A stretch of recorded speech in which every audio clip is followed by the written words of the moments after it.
కష్టపడకుండా సంపాదించిన డబ్బుకి నిజంగా విలువ ఉంటుందా? ఒక గ్రామంలో సూర్య అనే యువకుడు ఉండేవాడు. అతని ఫ్రెండ్స్ అందరూ కష్టపడి పనిచేసి జీవితంలో సెటిల్ అయ్యారు. పెళ్లి కూడా చేసుకున్నారు. కానీ సూర్య మాత్రం ఏ పని చేయకుండా బాధ్యత లేకుండా ఉండేవాడు. ఒకరోజు సూర్య వాళ్ళ నాన్నతో నాకెప్పుడు పెళ్లి చేస్తారు నాన్న అని అడిగాడు. మీ కష్టంతో సంపాదించిన ఒక బంగారు నాణెం తీసుకురా, అప్పుడే నీకు పెళ్లి చేస్తాను అని వాళ్ళ నాన్న అన్నాడు. అప్పుడు సూర్య తన ఫ్రెండ్ దగ్గర ఒక బంగారు నాణాన్ని అప్పుగా అడిగి తీసుకొని వాళ్ళ నాన్నకి ఇచ్చాడు. వాళ్ళ నాన్న ఆ నాణాన్ని నదిలో పడేశాడు. అప్పుడు సూర్య వాళ్ళ నాన్న ఎందుకు అలా పడేశాడో తెలియక అలా మాట్లాడకుండా ఉండిపోయాడు. మళ్ళీ కొన్ని రోజుల తర్వాత వాళ్ళ అమ్మ దగ్గర ఒక బంగారు నాణాన్ని తీసుకొని మళ్ళీ వాళ్ళ నాన్న దగ్గరికి వెళ్ళి ఇచ్చాడు. వాళ్ళ నాన్న ఆ నాణాన్ని కూడా నదిలో పడేశాడు. ఈసారి కూడా సూర్యకి ఏం అర్థం కాక నాన్నేంటి ఇలా చేస్తున్నాడు అని అనుకుంటూ అలా నించుండిపోయాడు.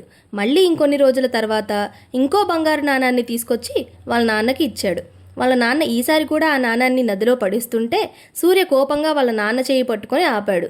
ఆగు నాన్న, ఇది నా కష్టార్జితం. నేను 10 రోజులు కష్టపడి సంపాదించిన డబ్బుతో దీన్ని కొన్నాను. దీన్ని పడేయకండి అని అన్నాడు. అప్పుడు వాళ్ళ నాన్న నవ్వుతూ, నేను దీనికోసమే ఇప్పటి వరకు ఎదురు చూశాను. ఇప్పటికైనా నీకు డబ్బు విలువ, కష్టం విలువ తెలిసింది. ఇప్పుడు నీకు పెళ్లి చేస్తే నీ ఫ్యామిలీని నువ్వు చూసుకోగలవు అని అన్నాడు. కష్టం విలువ తెలిసిన వారికి డబ్బు విలువ తెలుస్తుంది.